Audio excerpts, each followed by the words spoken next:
nothing. It was that for Casey. That was for everybody. Yeah. Every single person.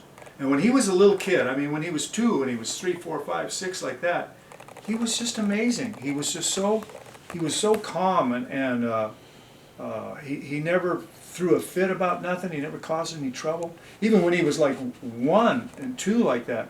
I remember my aunt one day. I'd never been around a kid before, you know. I don't know anything about kids, you know.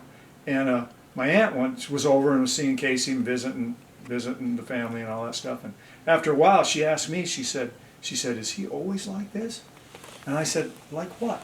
And she goes, "Well, doesn't he ever like fuss up or cause trouble or want to get all worked up?" And I said, "Well, he has before." And she said, "No, but I mean every day. Doesn't he sometime during the day?" I said, "Well, no, usually not." And I didn't know that this was like rare, you know. And she goes, "Whoa, man." She goes, "You got lucky. He's some kind of kid." And then from that point on, I thought, well, man, you know, he is some kind of maybe he's different.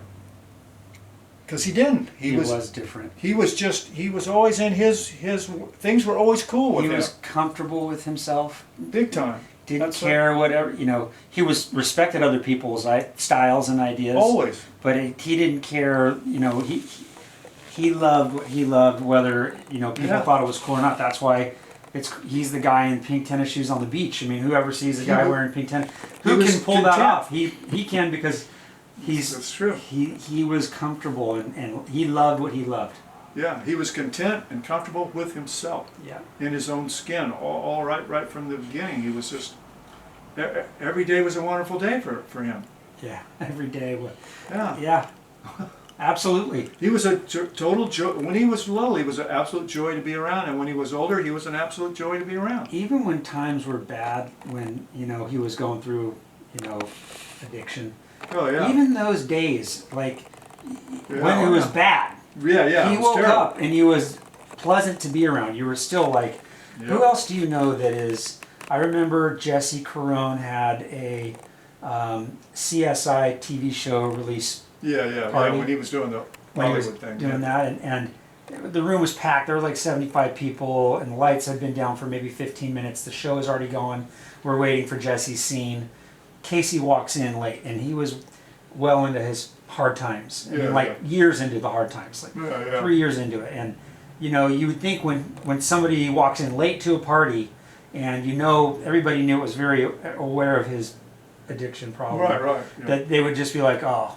But literally the show stopped, the TV paused, everybody stood up and was like, Casey. He's like, hey, I'm sorry I'm late. And everybody in that room, everyone, had to have their moment to give him a hug and to say hello. And then he just sat down and we pressed play. But it just, even in the worst moment ever, the worst time of his life, everybody still loved him.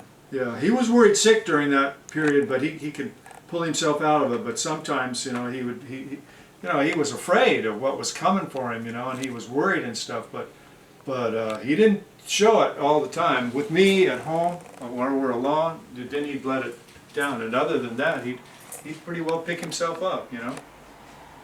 He worked so hard. He was so hard in the last 6 years. I mean. Oh, yeah. He was doing 12-hour days. Grinding, 16-hour days, right? I mean, he'd wake up 12 minimum. No, he would wake up, work, 16 hours sleep. I mean, if he was awake, he was working. He'd come home at anywhere from 8:30 to 10 o'clock, and he'd been working the whole day. Yeah. Maybe get a surf in, hopefully 2 hours, you know. If it was really good, he'd get out for 45 minutes or an hour tops. He wouldn't stay out long, and he'd come in and boom, he's off to L.A. or somewhere, you know. His level of production in the last 5 years, since 2015 when Sport of Kings started here in your one-car garage, out of boxes, you know, before there were even racks. His level of productivity was so high. He was putting it all into the company, not take literally, and you know, not taking anything back, and Oh, they it weren't shows. even paying themselves for a No. long time. They couldn't afford to. Him and Zig, every dollar people don't know went right back into the company. That's why how you can have a company that is doing so well. There's no debt, you know, for the most part. Really, that's debt free, and he's Yeah. just. It was because Casey and Ziggy were. It was all going back in the company. Casey, he would just eat and breathe and sleep design. There's that camouflage jacket that I wore over here that day. You Yeah. know, it's hanging on my chair, and I asked Kiki. I said, please can we just leave this out for now? You know, on the Yeah. chair. Yeah. That jacket is just. Yeah. It reminds me of him. You know, the way that white stripe material when he found it and he would hold it and he would Oh, rub it Yeah. and like almost put it up to his face and like smell it. yeah. And I've never met anybody. Nick Machado and Casey have a relationship like that because they can taste. Yeah, they know taste the material. material. Yeah, And yeah. the colors, they say they can taste it. Yeah. Yep.